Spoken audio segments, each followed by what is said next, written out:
caught on tape. A manhunt is underway tonight for a gunman who struck in broad daylight in the middle of a crowded street.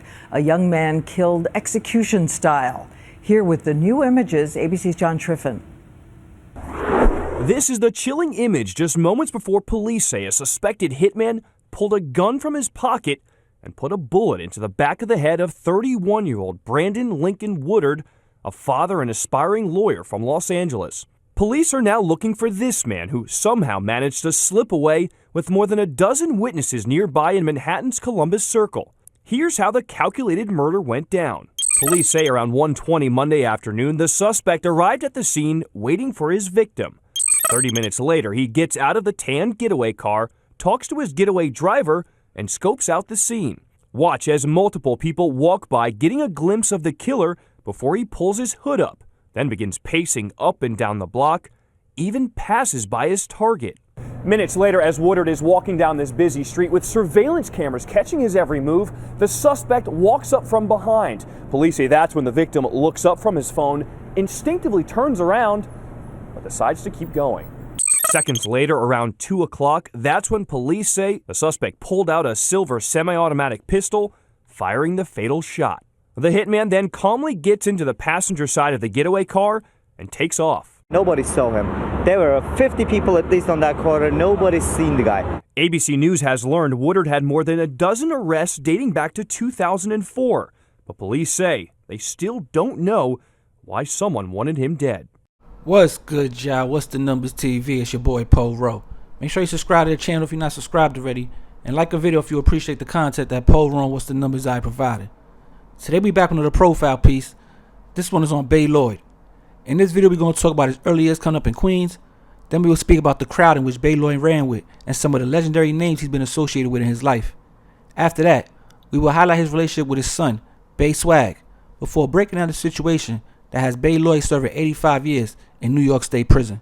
Bay Lloyd, real name Lloyd McKenzie, is from the St. Albans section of Queens. Growing up on the north side during the 80s and 90s will be interesting, as the area will be heavily influenced by the hip-hop culture that was growing at the time. Artists like Run DMC, Roxanne Shante, and LL Cool J all hail from Queens and were some of the biggest rappers in the game during their heyday. Another culture that was also big in Queens at that time was the drug culture, with kingpins like Fat Cat Nichols, the Furtado Brothers, and Kenneth Supreme Griff all making millions of dollars annually.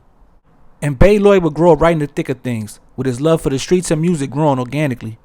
He attended Campus Magna High School and started producing mixtapes for local rappers in the years following.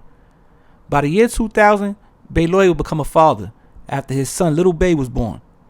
He would take that title serious too, as he was present in his son's life from the start, and as the years went by, you could tell that Little Bay was his father's pride and joy.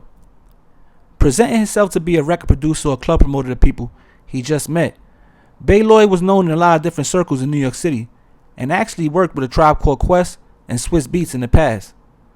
But some people say he was just another street hustler that allegedly made his money in the drug game and doing other illegal activities.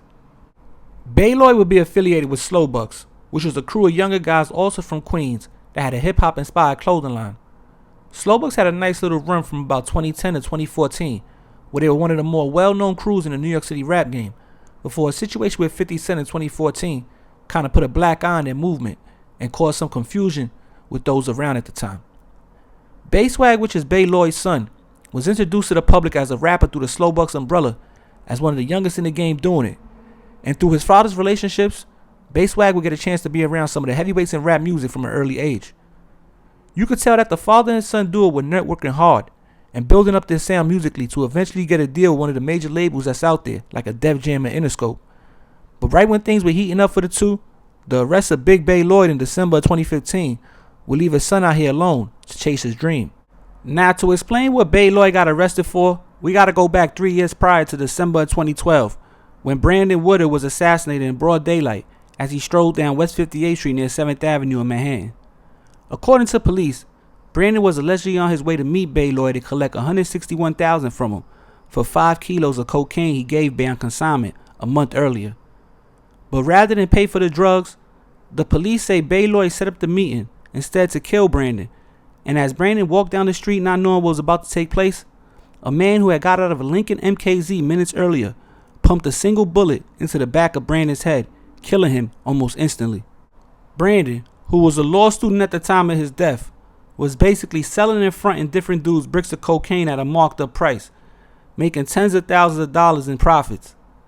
Lloyd and his crew from Queens were one of the groups he was fronting with work, and allegedly, after a couple of flips, the crew from Queens decides to kill Brandon and keep the money, which is exactly what took place. Now, unfortunately for Lloyd, the drug deal was brokered by his high school friend Karan Pender, who was one of the main actors in the movie The Cookout with Queen Latifah. And once police connected the dots and arrested Pender in May of 2013 for his involvement in the bi-coastal drug ring, Pender, rather than stand tall, decided to snitch and tell it all, starting with how it was Lloyd who allegedly got Brandon killed so he wouldn't have to pay his drug debt. The police wouldn't rush to arrest Lloyd, instead choosing to keep gathering evidence for the next year or so to straighten their case. And in December of 2015, once they felt they had enough, the police would go and arrest Lloyd, charging him with second-degree murder, operating as a major trafficker, and conspiracy. Lloyd would take the charges to trial, and in July 2017, he would be found guilty on all charges. Then in November of 2017, Lloyd was sentenced to 85 years in New York State prison. The star witness in the case was none other than Karan Pender, who also helped convict 3 of Lloyd's co-defendants, LaTroy Irvin Sr., Michael Wisdom, and Daryl Mason, who were hit with serious prison terms ranging from 12 to 40 years for their role in the drug ring. Lloyd was the only one charged with the murder, as the actual triggerman has never been caught. But on somewhat of a positive note, Swag, after years of grinding, would eventually go on to sign a recording contract with Interscope Records in December of 2018, taking a major step in changing his family lives for the better. But yo, it's What's the Numbers TV. It was a quick profile piece on Lloyd. You know what I'm saying? Queens, New York, Queens get the money. You understand now? Like, I'm pretty sure his appeals and he's working to try to give his time back. I'm sure, there's things in motion. He got the whole Free Lloyd campaign on Instagram. He be having the tease, all type of stuff. His son out here, Swag, rapping, doing his thing. You understand? One thing I'm going to say, though, is, Lloyd ain't no rat. He never told on who the actual trigger man was, allegedly, if he was there. If not, he ain't say nothing. He took his time, and he's trying to get out. You understand? Now, like I said, the dude from the Cookout, Karan Pender, he was an actor. I think he might have been in Brown Sugar, too. He was a high school friend. They knew each other from back in the day. And, when the dude, Woodard, Brandon, that got killed, who was the plug, I guess he reached out to, he was messing with Karan. He do you know anybody on the East Coast or somewhere that wants some of this work? And I guess that's how the relationship between the two happened.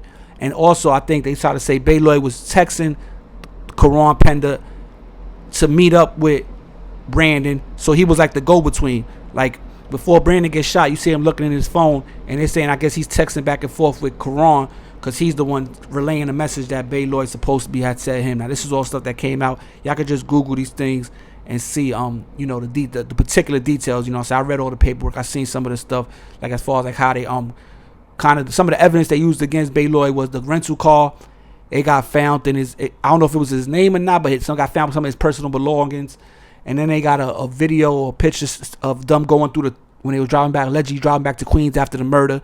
They say they got a glimpse of his face, and they got the glimpse of the dude tan pants that was the shooter, which you could see hopping out the car as he had tan pants. So these are all different things that they use to convict him. Now, 85 years is a long time, basically a life sentence. He's 40-something years old right now. So, it's kind of like if he don't get out on it's basically a life sentence. You can look at it like that.